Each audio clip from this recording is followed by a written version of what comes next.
Gentlemen,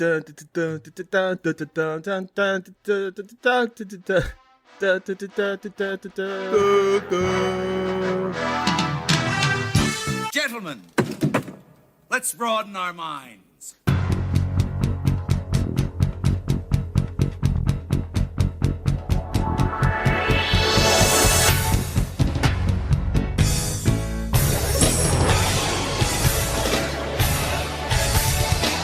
Are they in the proper approach pattern for today? Negative. Hold the weapon! Now! Charge the lightning field. Anyway, it's great score, Bill Conti. Yeah. It needs a little time to like grow into its girth. You just can't expect that right off the bat. You know, get the old juices flowing. Yeah, little Rocky fluffer. That's what they call it when you use a boxing glove. Way, yeah, you oughta. Oh no, you clubber-langed my Tommy gun. If it dies, it dies.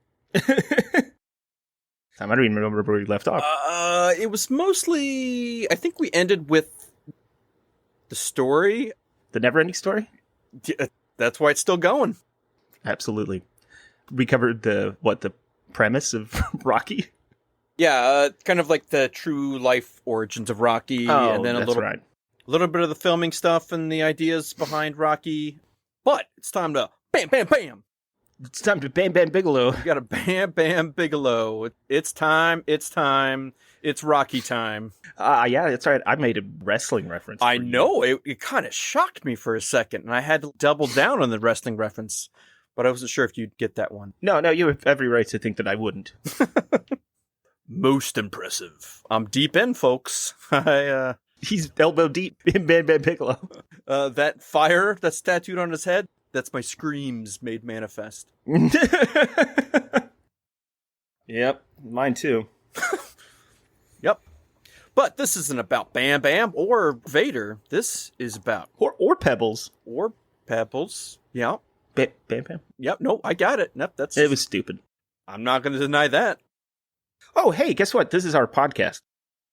Yeah, this is me, Jake.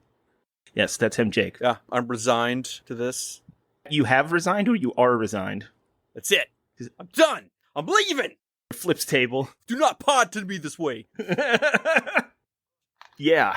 So we're Dispatch Ajax. That's what we call ourselves. It's a Flash Gordon reference. You know, I was thinking the other day, it'd be kind of fun to just go redo our first episode and see how it's different, you know, with good audio. No. We were young and naive. I think it's good to have growth. And girth. Yes. As a podcast, we are growers. We are showers. We are not, folks. I was in the pool.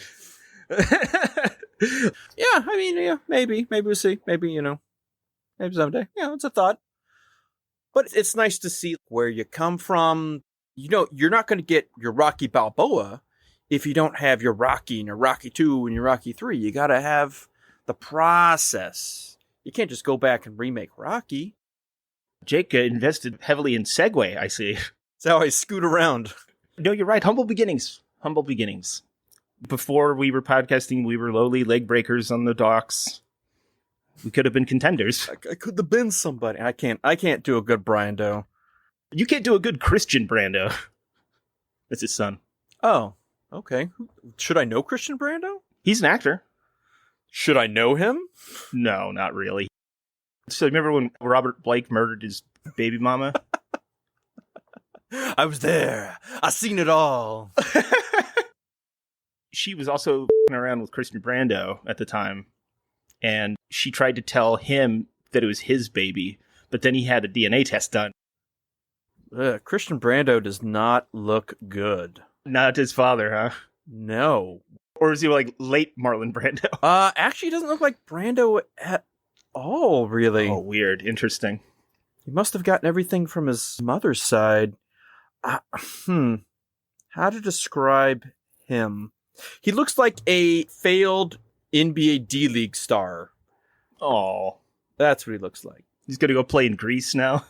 Yes. He's scoring 15 a game in the Greece League. He's on one of those 3-ball teams with Lonzo Ball, coached by Stephon Marbury. He's getting talked into doing water polo professionally because he's so tall. But only in Europe. Water polo doesn't exist anywhere else.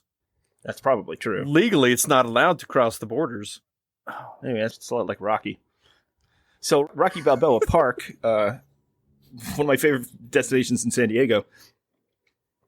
Even though that's the tourist even. What did you find? No, what? I didn't do anything. You found something on the internet. I didn't do anything. No, now I'm really convinced you found I something. didn't do anything. Oh my God. I'm absorbing your information. I'm interested to see where this story goes. I'm going to turn off my camera because I don't need this. So, let's see here. I make a geek podcast. I would say right off the bat that most people probably know how Rocky ends. Actually, there's probably a big percentage of people who don't, because he does not win. Spoiler alert, I should preface that first. Rocky Balboa does not win. In fact, he loses. He doesn't even tie, he loses, which is exactly what happened in the story of the real Rocky. What's his name? Dickface McDougal. The one that you spent all podcast last time talking about. Yeah, Chuck Wepner. That's right. The Judge. Don't forget. Charles the Judge Wepner. That's what his name would be if he was in Rocky 20. Yeah, he's coming back just like Spider Rico does. Spider does come back. I appreciate that because that is a deep cut. Oh, yeah. But we'll get into those because someday we will talk about more than just Rocky 1. Right. If you didn't know, now you know.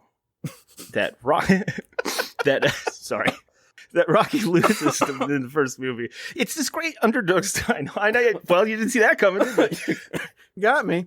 Ooh. Shake out the sillies. Balboa loses, of course, in the first movie, and if you haven't seen it, you probably think he won, unless somebody spoiled it for you. So, how do you follow up the record-smashing hit? Emmy Award. Wow. Academy. Daytime Emmy for Best Comedy. Swept BAFTAs. The Neptune Awards. Saturn Awards. The Uranus Awards. I think there's a Ben Bova Award, too. Man. You say Ben Dover? Hello, yes, I'm Hugh Jass. Christ. It won a lot of awards, let's just say that. It won World's Greatest Grandpa. America's Funniest Home Videos. Won that. It won America's Most Wanted. It's the only person to ever find Carmen Sandiego. Rocky! It's Lord Kenboat calling Rocky Balboa to the stage. Jesus. Christ. That is a deep cut X-Files reference. Oh, man. Yeah, so how do you follow that up? I mean, what are you going to do after that? I know. It won a Grammy? I mean, I think it EGOT'd. You should take this underdog story, make him the underdog again, but this time, let him win. That's kooky talk. Spoiler alert, also. I think it'll make $1 billion. $10,000. I had to look this up because I knew this was real. This was a thing. There is a Rocky musical. Really? I'm not making this up. It came out in November of 2012.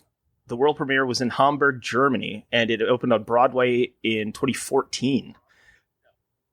Takes up a lot of space by just explaining the plot of Rocky. And then reception. Mm-hmm. I'm quoting here. The Hamburg production of Rocky the Musical received positive reviews from critics. Period. That's it. Hey, that's what more do you need? No, he did win Tonys. Now, is this Tony Mamalu? It's Rocky's cousin Tony. Tony this... Badabucci from Badaboopy, you know? Hey, Tony Pepperoni's coming over. Yeah, it won for Best Scenic Design. Okay. Outstanding Set Design. How are those different? Outstanding Lighting, and then also Outstanding Set Design. So technically, it was quite good. The set design was... Oh, no, these are all different awards. Okay, so it won a Tony for Best Scenic Design. It won a Drama Desk Award, what the is that, for Outstanding Set Design and Lighting. It did not win a Drama League Award. I didn't know that was a thing. It sounds like a really the lamest supervillain group of all time.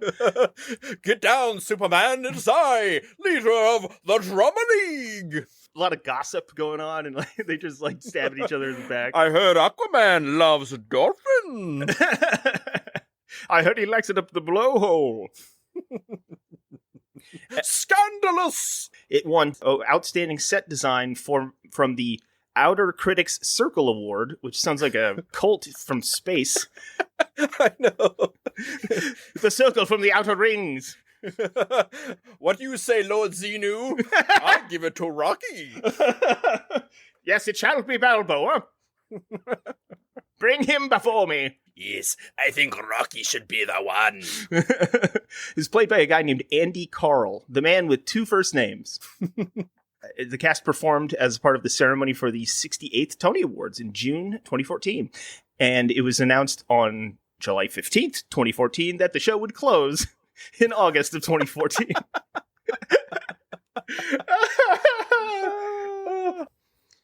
The Korean production, Yes. pause there for a second, first announced Want to see. K-Rock. That's what it's called. It's a new genre we invented called K-Rock. The Korean production, first announced in early 2016, was scheduled to open on October 29th of that year. However, after low ticket sales and production difficulties, the production was canceled the day before the premiere. Oh, man. The announcement was heavily criticized, especially by the actors who were only notified of the cancellation via phone call. Yeah, don't show up tomorrow. Yeah, don't come in It's tomorrow. not happening. Don't bother coming in. Take the week. Yeah. And then it actually, in 2017, played in Prague for... Would that make it prog rock? Boom! Drop the mic. Rocky the Musical came to Prague for a short 4 to 5 month run. Well, which is it? You're supposed to be telling me.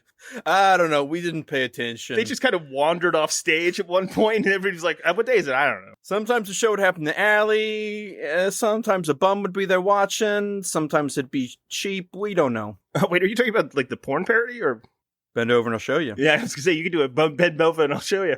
You could do a porn parody of Rocky 5 in that vein where it's like a bunch of homeless dudes standing around watching them go at each other. It's going to be right in that vein. Sure is. The main vein. Whew, this is a bit of a thirsty podcast. Sure is. Let's see. The show features 20 original songs with additional music taken from the film series, including Eye of the Tiger. Survivor ran to the bank with that check. And the Broadway production of the musical uses a large 20-member orchestra consisting of guitars, drums, bass, percussion, keyboards, reeds, flugelhorns, trumpets, trombone, just one trombone apparently, bass trombone, one, violin. Sorry, I was hiccuping at the same time. You want fries with this, Rocky? We're going to sell him to Mr. Nicopopoulos? You're a dull boy, Billy. Bass trombone, violin, viola, and cello. What would those songs be? What? Let's see. There's Polly's Lament. Polly's Lament is pretty good, but that's later, though. That's like the third act. Yeah. Where he smashes the pinball machine. Obviously, there's Adrian, We Did It. You're not too far off. Beating the Meat. That's got to be one. The Ryer the Kaiser by Weird Al Yankovic. An Underdog's Dream. Oh, you're not that far off. Running Up Those Stairs. Also, not far off. You're very close. I hope they just steal straight from Kate Bush but they change up the lyrics. You mean they do Wuthering Heights? Good for her. Oh yeah, she was a savant. She wrote Wuthering Heights when she was 19. Yep. She's like Fiona Apple in that she also married Darren Aronofsky, and that was bitter. Really? No, I'm joking. I'm not making that up. I'm totally making that up. No, that would be news. That would be news. That's wild. You know, I don't follow that tabloid section as much, so yeah. So anyway, here's some of the titles. Act 1, Ain't Down Yet. That's a company, like the entire company performs in that one. Number 2. Could be for porn parody as well. Also, very good. And also, if this was a porn parody, I'm very confused as to what's happening. My Nose Ain't Broken.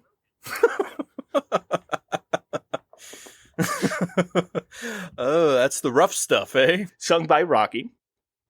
Number 3, Raining, sung by Adrian. Patriotic, featuring, this is great, Apollo Creed, Miles Juergens, I don't know. and the Apollo Girls. Nice. The Flip Side, which has Rocky and Adrian, and then Adrian by Rocky.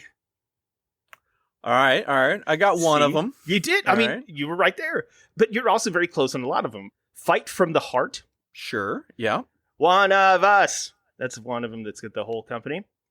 And then wait, One of Us? that's what it's called, yeah. Like the actual song from Freaks? That's what No, they're it's saying? not the song from Freaks, but it would be... Why not? Just throw it in there. It's Burgess Meredith's kind of weird. Yeah, it could be a duet between Burgess and Paulie. Act 2. Training montage number 1. So about Rocky 2... Yes, how do you follow up an award-winning film like that would eventually become a technically award-winning musical?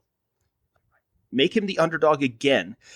But how do you recapture that magic? How do you catch lightning in a bottle twice? Because at this point, he's a celebrity, right? He's world famous for taking the heavyweight champion of the world, all 15 or 900 rounds or whatever they did. This is where the magic of Rocky kind of like comes into play. Rocky 2, which obviously not as good as Rocky, does manage to rehumanize Rocky in a believable and completely plausible way. He had the world at his fingertips. Basically, his 15 minutes evaporated. And so he goes out and tries to get a job in the workforce, but he has no skills. I mean, he's barely literate. He can't get a job that would support him and his wife. By the way, Adrian is pregnant. He's got to go back to boxing. And kind of goes against the Hollywood story archetype, right? Yeah, because, I mean, the idea is kind of like once you're in, you're made. Yeah. Yeah, and you're a champion forever, and you're going to keep winning and whatever. It's the stupid American mentality for World War II. And they managed to tear him down, bring him all the way down to ground level, where he's begging Paulie for a job at the meatpacking plant just so he can support his family. Then he gets laid off because of budget cuts and this is part of our premise, it reflects the time in which it exists. The economy had kind of tanked. OPEC had created an artificial oil crisis, revealing Carter, which led to the rise of Reagan, the history's greatest monster. And just as much as they give you this snapshot of the bicentennial era in the first Rocky, the downslope from that they completely capture. It was the exact same way while Stallone was writing Rocky 2. And so he had to be torn down. His celebrity was waning. He didn't know how to follow it up. And so he's forced into a situation in which he has to go make a hit and go toe-to-toe with relevancy. Because in between Rocky and Rocky 2, he does Fist, F-I-S-T, Yeah. and Paradise Alley. I wouldn't say either are hits per se.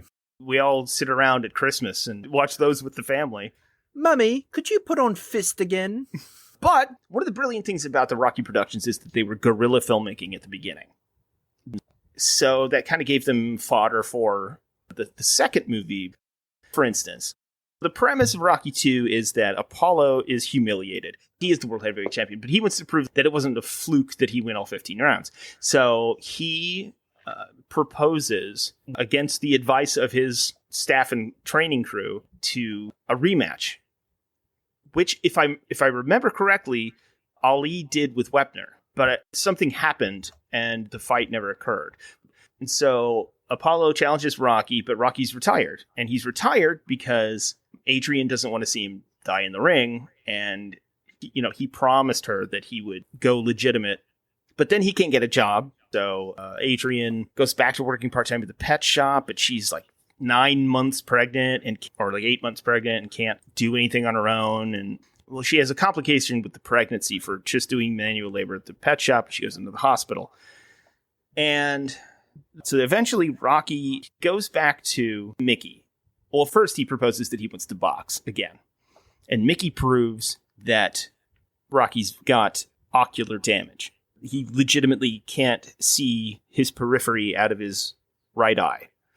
Mickey's like, no, don't do it. And then Rocky gives an impassioned speech about how this is all he has and he needs help. And so Mickey throws him a bone and lets him come back and train at the gym. However, because Apollo has proposed the rematch and Rocky has declined it because he's retired, he gets made fun of by all the other up-and-coming boxers who he's supposed to be helping at the gym, and they basically just treat him like a grunt. He's lower than he was before.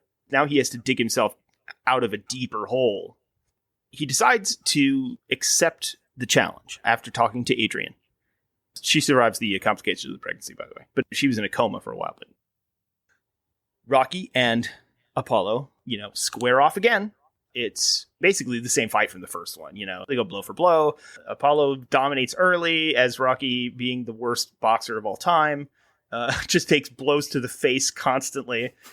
And but the twist in this one is Mickey had strategized, since Rocky's periphery on the right side was weak and Rocky was a southpaw, he wouldn't be able to see counter blows coming, right? So Mickey created this plan where Rocky was going to start off as a southpaw, but then at some point when he felt like he was falling behind in the match, would switch to being a right-handed boxer. It gave him an advantage, and it confused Apollo. His strategy was out the window. They go back and forth, and then in a kind of a cheesy moment, they knock each other down in the final round.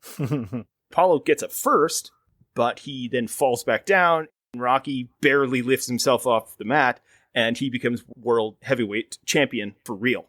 Yay! And the thing is, it works. The movie works. It's not like a Mortal Kombat Annihilation. Stallone somehow managed to do the underdog thing again. So, where are you going to go from there? Right? Now he's made a ton of money.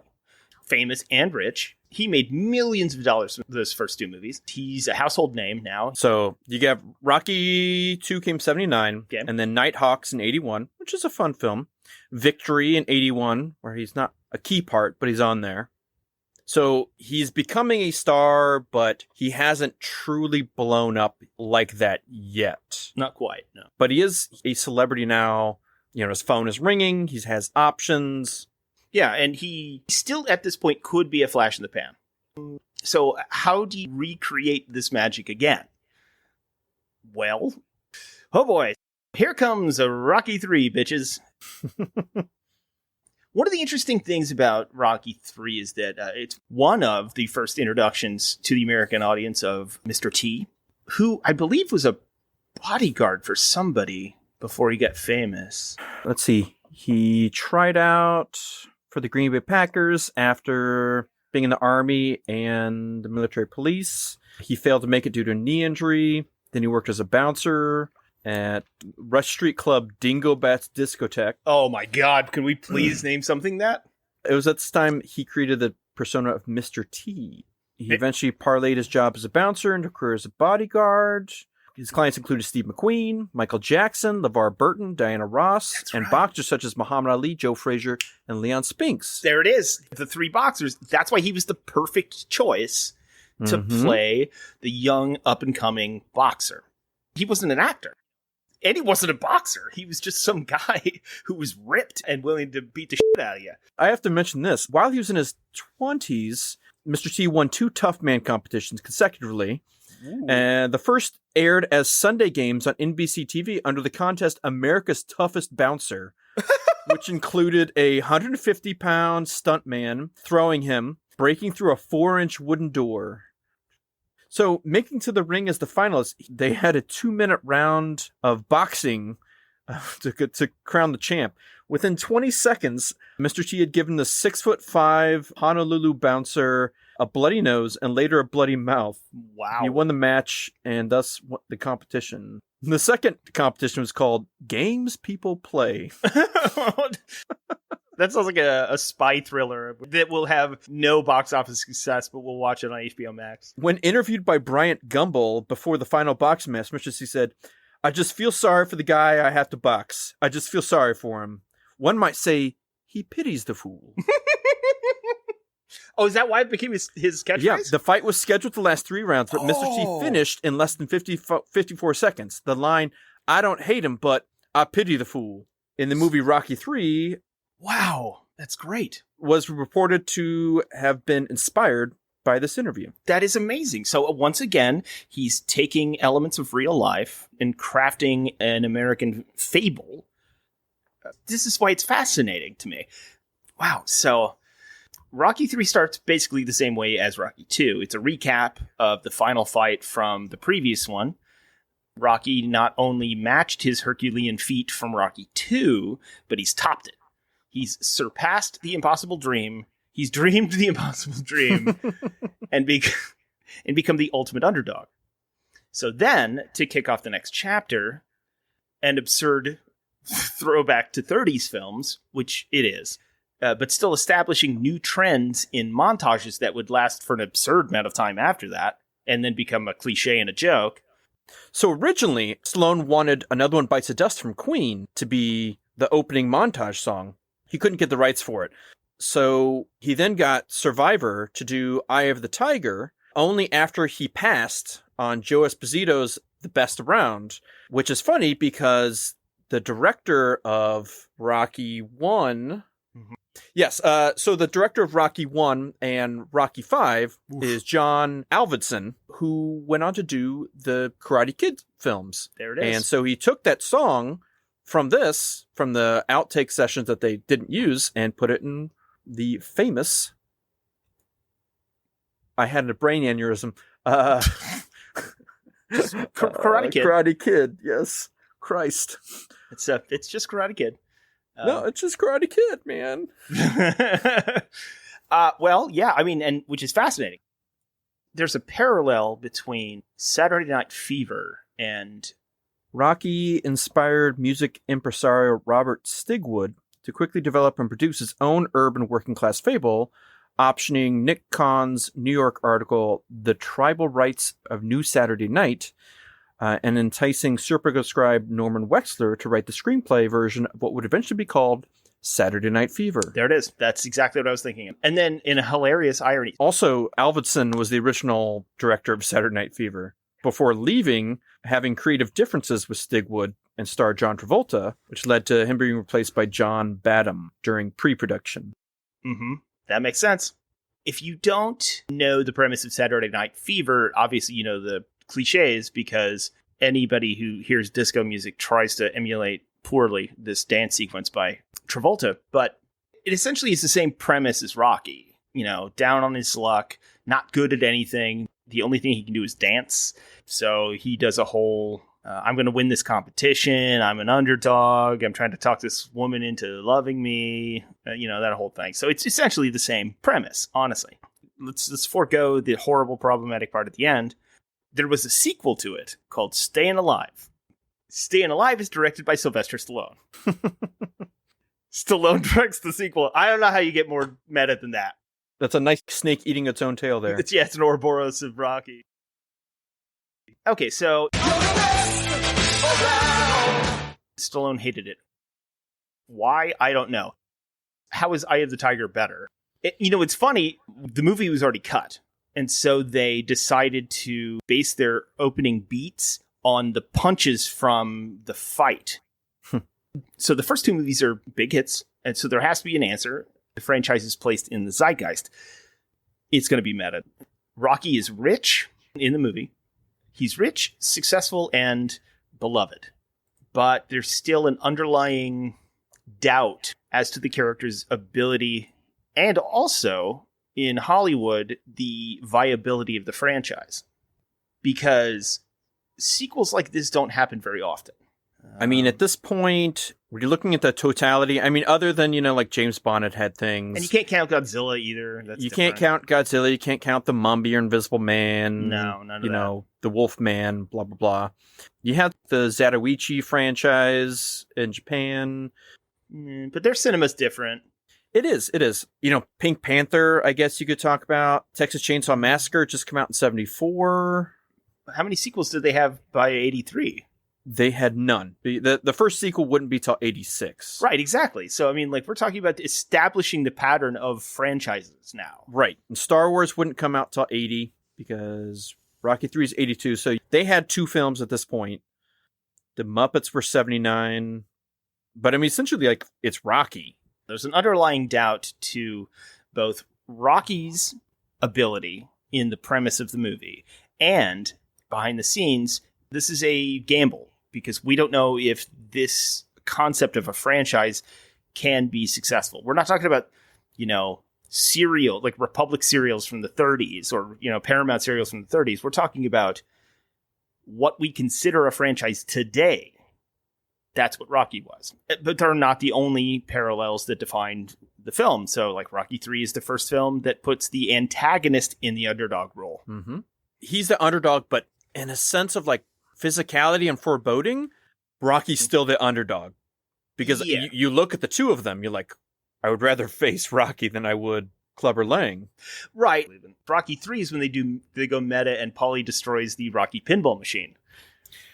Yeah, I mean, they're going meta in a lot of ways, really, because at this point, Stallone was trying to incorporate his own newfound celebrity. He talked closely with a trusted director of photography, Bill Butler.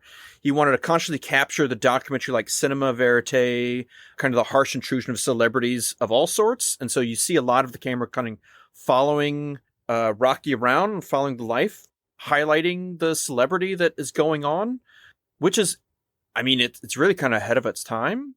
Well, and especially since as absurd as the Rocky franchise gets, and starting with this movie especially, it becomes this horrible cliche about everything that's wrong with franchises in Hollywood. I mean, that's why in Spaceballs they make a joke about, you know, Rocky 5,000.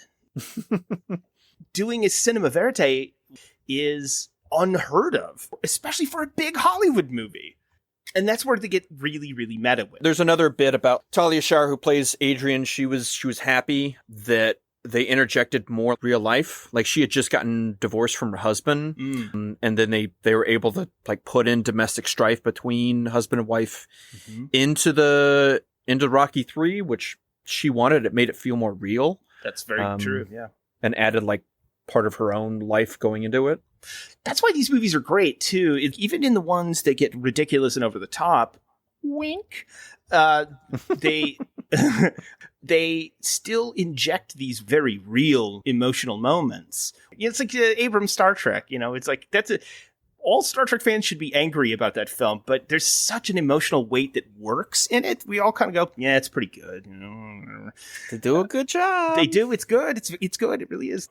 I would also say that, so you look at the beginning of franchises, you know, they made Rocky 1, which is a success. Mm-hmm. It made a lot of money for its time, and it garnered critical acclaim. But then you have Rocky 2. And Rocky 2, 1979, was the third biggest film of that year. It was beaten by Superman, an Amityville Horror, Rocky 2, and then you have Star Trek The Motion Picture.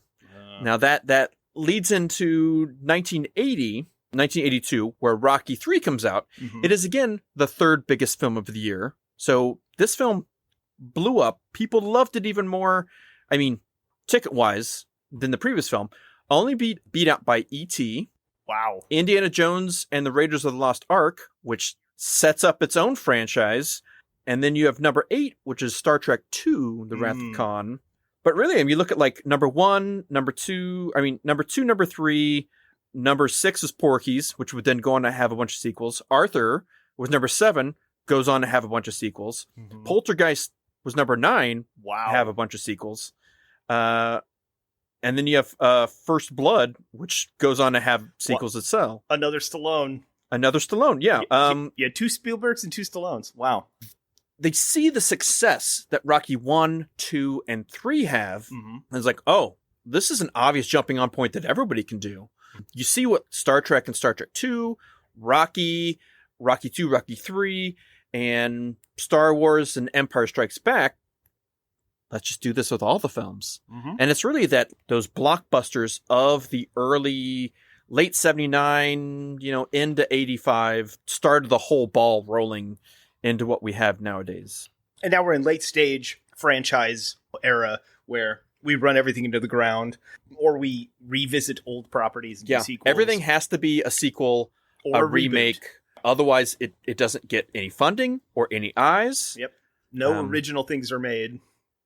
Yeah. If there isn't name recognizability, if it's not following on the heels of a previous property, if it's not IP, it's just not getting it's not getting A, getting made, B, getting seen, or C, getting any money. True.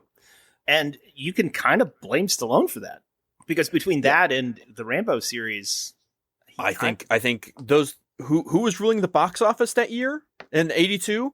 Oh, it's Stallone. Spielberg and Stallone. Absolutely, 100%. Not even Schwarzenegger, who was huge in that era. That was when 82 was Conan and the Barbarian when that came out. Okay, so that was his first big break, yeah. Right. So you don't even have Terminator yet. You see like the downfall. I mean, 3 people are really involved in that downfall.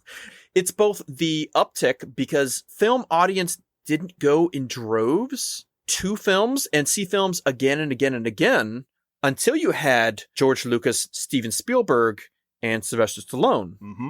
It's true. Wow. So they not only did they build up things, they also laid the groundwork for the destruction of cinema in a way. Mm-hmm. If you look at where your Fast and Furious, your Jurassic Parks, your Minions 75, your MCU, it's on its phase 4 coming up. Phase 4, which has been, what is it now, like 30 films? Somewhere around there? It's been a lot. People are really starting to get tired of it. It is.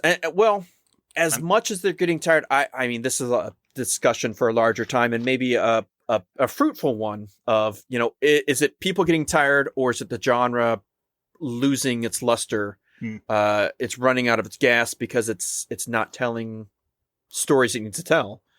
People still coming out to the theater for it, but I don't know if that's going to last. Yeah, we don't know. But it's been a while. So, but people have been calling for the death of comic book films since Superman 2. Yeah, well, I mean, yeah, and the funny thing is that even with oversaturation, like when you had the absurd number of Batman films that just kept getting worse and worse, and then the Superman films which kept getting worse and worse, like everyone kind of thought it was dead, and they're like, well, no one will ever make one of these again. But they've been making superhero films since the 40s. I know Spielberg went out of his way to say that superhero films were going to go the way of the Western. Because it used to be Hollywood was dominated by Westerns. Everything was a Western. Just like before that, everything was a musical. Mm-hmm. But they legitimately did stop making Westerns. They have never stopped making comic book movies since comic books were created. There have always been superhero movies. And I think they're in some shape or form, there will always be comic book movies. They may not be as big, but... I mean, there's still the same way. There's always been Westerns and there's always been musicals. Now, will it be the, handful of Westerns, handful of musicals, handful of superhero movies, the way it is now? I mean, I don't know. There's a cycle to everything. Is now the end of this cycle? We'll talk about that later. Yeah. Okay, so we are now in the midst of Rocco's modern life. Rocky is top of the world, the undisputed head of the franchise, because in Rocky 1, he had to fight really hard to star in the role to begin with. And then in Rocky 2, he had to fight really hard to be approved as director.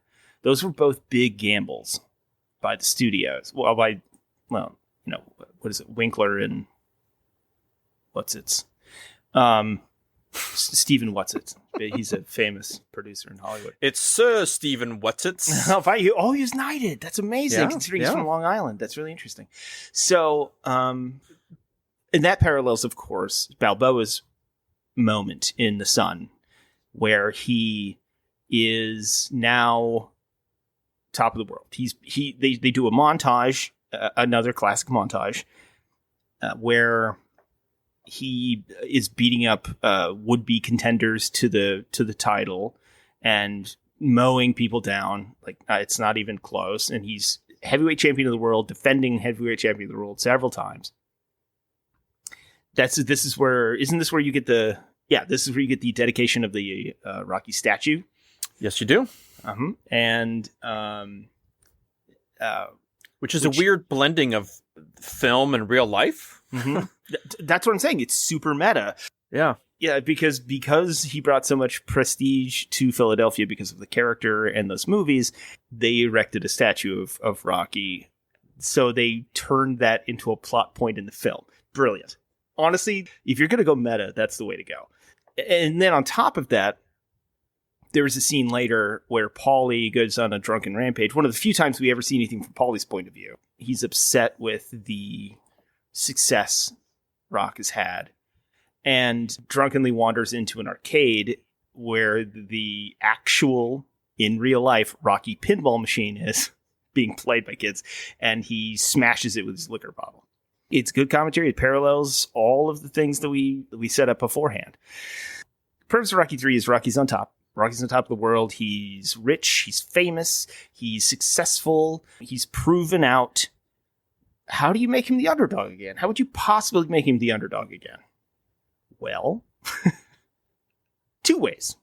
Well, 3 ways. That's right, folks. A 3-way. A 3-way. A 3-way Rocky. A 3-way Balboa. I'm going to turn that into a thing. It's going to hurt. Cut me, Mick. That's good. No, you're referring to the Spider Rico. That's a... Oh, got a real Clubber Lang going on downstairs. This had to happen at some point. Nobody crosses the line on Mason Dixon, I'll tell you that right now. Which is, I mean, it's pro wrestling names, and that's fine. It's not even clever for pro wrestling names. Pro wrestling names are often not very clever. True, but at least those are like nicknames or made up names. In those movies, the guy's name was really Mason Dixon. Well, I know, but all of these, they have to be larger than life. They have to be come on. Well, I'm just saying it became a trope, I think.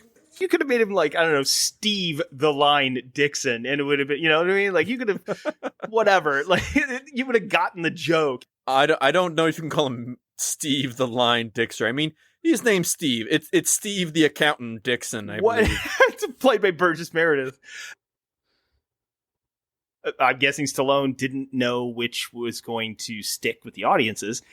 They turn Rock into the underdog again, even though the official underdog is Clubber Lang. They turn Rock into the underdog by... So Rocky... Wait, did they tell him to retire for brain damage in 3? That is 5 as well. I know that happens in 5, but I thought they mentioned it in 3 as well. But I could be wrong. No? Okay, never mind. Well, fuck my friends. I think he kind of like pseudo-retires every film. Oh, yeah, no. There's only one film where he like, no, I'm unretiring. Yes, the last one. Yeah. It's the only one where he comes out of retirement. He comes out of retirement in all of them. It's the only one where he starts out retired is the last one. Because it's been 20 years since the last one. And 16 years before that was the 4th one. So essentially, he creates a situation in which Rocky's an underdog by the admission by Mickey that the guys that he's been beaten to stay world champ are cupcakes. Which is, of course, obviously a term in boxing referring to padding your stats. It's kind of like, I don't know, non-conference college basketball, you know? You want to look good for everybody by beating the shit out of somebody who's obviously not good. In that. geek terms, which might be helpful, it'd be like Batman taking out a bunch of, like armed guards or, goons, but not actually taking on like Deathstroke. It's like him taking out Calendar Man and being like, I saved the city. Oh, did you? Oh, no. The tyranny of the calendar is still up on the wall. Oh, no. Time marches on. No. You did nothing, Batman. Wow, you took out Calendar Man? This is going to be a long Halloween. The Halloween that never ends. Welcome, my friends, to the Halloween that never ends. It's not like they were taking dives, but they were patsies. So now all the success and all the things he's achieved and his current success through both movies now is proven to be false. Once again, we're back to doubting Rocky's abilities and his success in general. He's in doubt. We're all in doubt now. They're dedicating the Rocky statue, and Clubber Lang, who is the young, up-and-coming, hungry Rocky type fighter, is attending the ceremony, and he challenges publicly Rocky to a fight. And Rocky's a little, retired, but eventually he agrees to a fight. This fight is the first one that really deviates from the archetype of the first two fights. The first two fights are essentially identical, except one wins and then the other wins. That's it. They kind of swap. It's the same thing. The two possibilities. It's the superposition of the Rocky fight. There's quantum mechanics involved. Schrodinger's Rocky in a box. Schrodinger's rock box. There's a Rocky in a box, and no, there's a Mickey in a box, and then at one point he's senile and elderly, or he's dead, and you have to figure out which it is, but only by observing it. Of course, you find out later in the films that he doesn't even need to be alive. He will still play a pivotal role, just giving the speeches nonetheless, even though he's in hell. All the way through. Of course he's in hell. Yeah, of course. He does appear in Rocky 5. Yes, he does. And he's finally the age he was playing in the first Rocky movie. So yeah, Rocky eventually agrees to the fight. And you get a montage of Clubber Lang training and sort of a half-assed montage of Rocky training. And the fight's going to happen. Rocky seems a little nervous, or at least listless, because now he doubts himself. Which is enough. You didn't need anything else. But they decided to do a scene where right before the fight happens, Clubber and Rocky pass each other in the hallway, and they kind of exchange barbs. Clubber gets angry, and he shoves Mickey to the ground in a scuffle. Mickey falls down and then has a heart attack and dies. Which would have made him a really terrible boxer. Get up, Mick. No. Pokes him with a stick. Nope, I guess that's it. And so then Rocky is heartbroken and destroyed, and which I honestly feel is unnecessary. Well, I mean, all right. For good or ill, there's one thing the Rocky franchise is never, and that's subtle. Fair enough. Well, but sometimes it is. That's the crazy thing. I think the grander details can be subtle, but it needs to play to the lowest denominator. It needs to be as spoon-fed as possible and as visceral as necessary. Well, especially since Stallone did those ridiculous things early on and they were successful, so why would he change it? This is now the archetype or whatever. But that's how you get to Tommy Gunn and Mason the Line Dixon. Again, for good or ill, it is what it is, and it wears on its bloodstained sleeve. That is true. On that oversized yellow satin Italian stallion. Why is this too big? So now you've got hat on a hat, where not only does Rocky doubt himself, but then Mickey dies. If you need any more convincing he's now the underdog, let's dissuade you of that. Now you know. If you didn't know, now you know. He now is heartbroken and has no motivation. He loses to Clubber Lang easily because Clubber wants it more. He's hungry. He's got the eye of the tiger. And Rocky's distracted, doubts himself, and yada, yada, yada. So, now that Mickey's dead, this is the first time that Rocky has relinquished the heavyweight belt since he won it away from Apollo Creed. Now that Mickey's dead and he wants to prove himself again, who you gonna call to be your trainer? Apollo? Apollo Creed. That's exactly right. Why not? It's a great callback. Obvious, and it's ridiculous, but it works. He appeals to Apollo Creed to be his new trainer. But in real life, that kind of thing happened with Leon Spinks. He was supposed to train with Muhammad Ali up in the Catskills, but he backed out of it or something. A lot of these things parallel real boxing events, which is fascinating because this is nothing like real boxing. It's a child's dream of real boxing. Yeah, it's like the never-ending story version of real boxing. It's the professional wrestling of boxing. Well, we're going to get into that too. Rocky and Creed start training. They famously go sand racing on the beach. It's an Arrested Development reference. These are my awards from Army.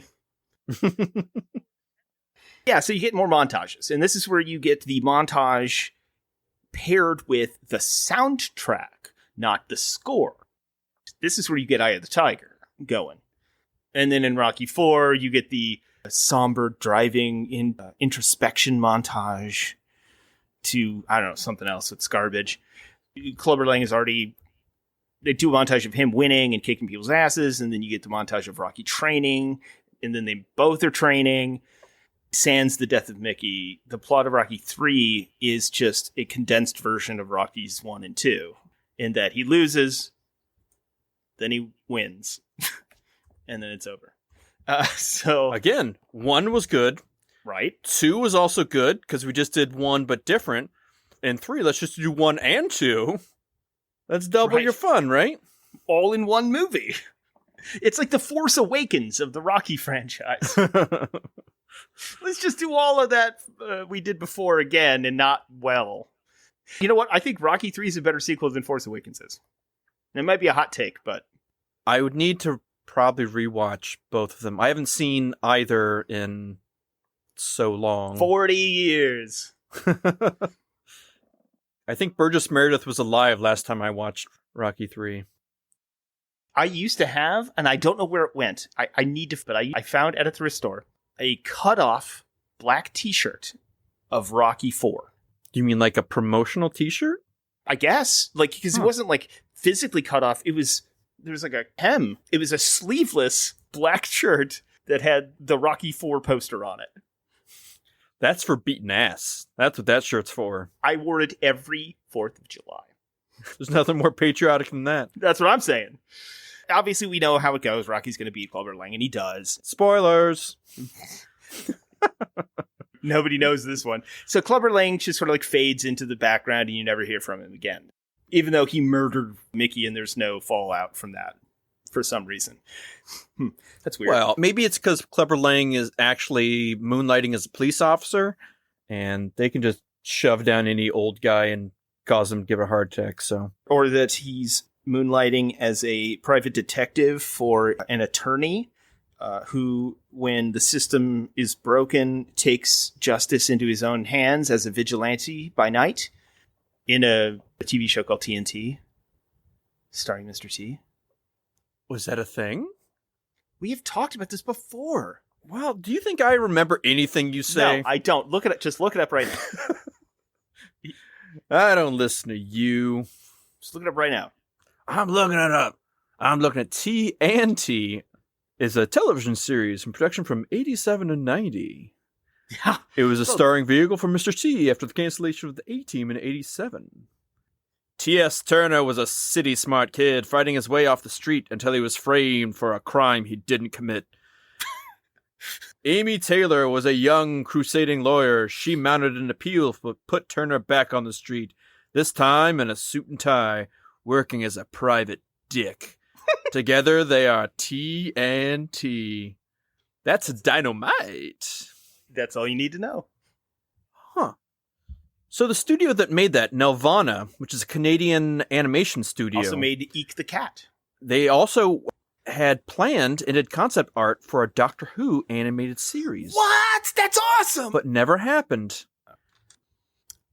So, I mean, that's basically it. I mean, we kind of know how it goes. This is where Rocky now becomes a cliche.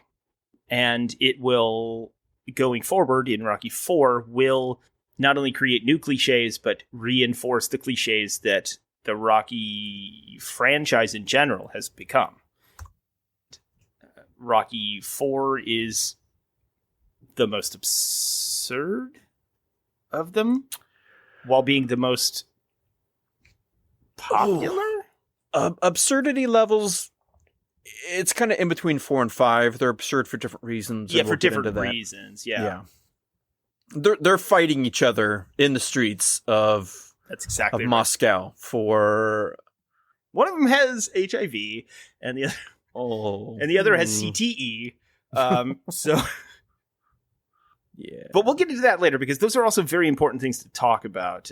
How those movies, even more so than the earlier films, fit into the cultural zeitgeist of the moment in which they were made. But Rocky V, great example, even though it is a bad movie and is the most derided of all the Rocky films. It's not as bad as you remember, but it also is kind of important to the franchise and to the legacy of the whole series. And it fits in, even though it's not good. It's not like Star Trek V, which that movie, and it doesn't fit in anywhere. You could just excise that and no one would notice. But Rocky V is kind of important because it sets up a bunch of stuff for the subsequent films. And yes, there are more. More that we shall be getting to in the near future. We're going to try to wrap this up next episode, but there's just so much to get to. There's a lot of metatextual stuff and legitimate commentary. I mean, we're not just talking about us dicking around like it reminds me of, in relation to that, there is an episode of Conan O'Brien when he was still on late night. He used to do this shtick where he'd haul out a TV and he'd flip around on cable channels to and each one would be a, whatever parody cable channel of something. So he flips around and finds a channel that's showing a show called Big Survivor. And in it, it's just cameras following around the band Survivor in a house together. And in every scene, they're brushing their teeth or they're drying their hair, doing laundry or whatever. And they're like, hey, man, you remember when we did Eye of the Tiger? That was awesome. Please tune in. Hey, we're gonna knock this one out. Good idea. I'm full of them. You're full of something. Yeah. And hopefully this podcast will be full of 5 puncher stars. You're not even trying. Not even trying. Nothing came to me. 5 stars swirling around Rocky's head. Exactly. Like a cartoon. See, that's how you got to do it. I punch at the one in the middle. Exactly. So if you'd like to leave that on the services like Apple iTunes and Spotify and Craigslist and whatnot, you sound like a boomer trying to explain the internet to somebody. if you want to connect those tubes and give the clicks to the kids, take me to the site where my grandchildren are playing. How do I turn this down? Yes, no, please rate, review, subscribe, share if possible. If you like this, if you'd like more of this, let us know. We'd love to hear from you. You can find us on Twitter, on Facebook, on the internet. The interwebs, yes. In the those net. places. The World Wide Web. On Sandra Bullock, yes. I was setting you up for that one, yes. Yeah. I was like, Sand? It's Sanji. That's not a name. What are you talking about? Who knows what I'm talking about. I'm a little punch drunk this episode. You're punchy. Is my dog punchy? In the first one, from everything I can gather, that dog he has is named Rocky as well, which proves that man has brain damage. I wouldn't forget his name. He's lays down and he's talking to Adrian and he refers to the dog as Rocky. And I'm like, wait, what? Or either he's talking about himself in the third person or the dog's name's Rocky. Who put this name on this dish as Rocky's food? I ate it. Adrian can only feed him out of a dog bowl. You gotta keep it separate. Put it on a higher shelf. So you gotta keep him separated. Yes. We're gonna be talking about Rocky's offspring coming up next episode. You're riding that segue all the way to Valhalla this episode. And Scooter Man away! God bless you, Scooter Man. Finish this thing. We don't ask much. just if you wouldn't mind leaving us a review, a written review, or 5 stars, or both, that would help. Because, that helps us get seen by the algorithms that run our lives. The OCP Skynet algorithms that determine all this stuff. Bow down to your gods. Crom? Is that you? Are you there, Crom? It's me, Conan. Honey, Crom's on the internet again. Do the end. Fine. Okay, well, shut up. Don't forget to support your local comic shops and retailers. And from Dispatch Ajax, we'd like to say Godspeed, fair wizards. Huzzah! Please, go away.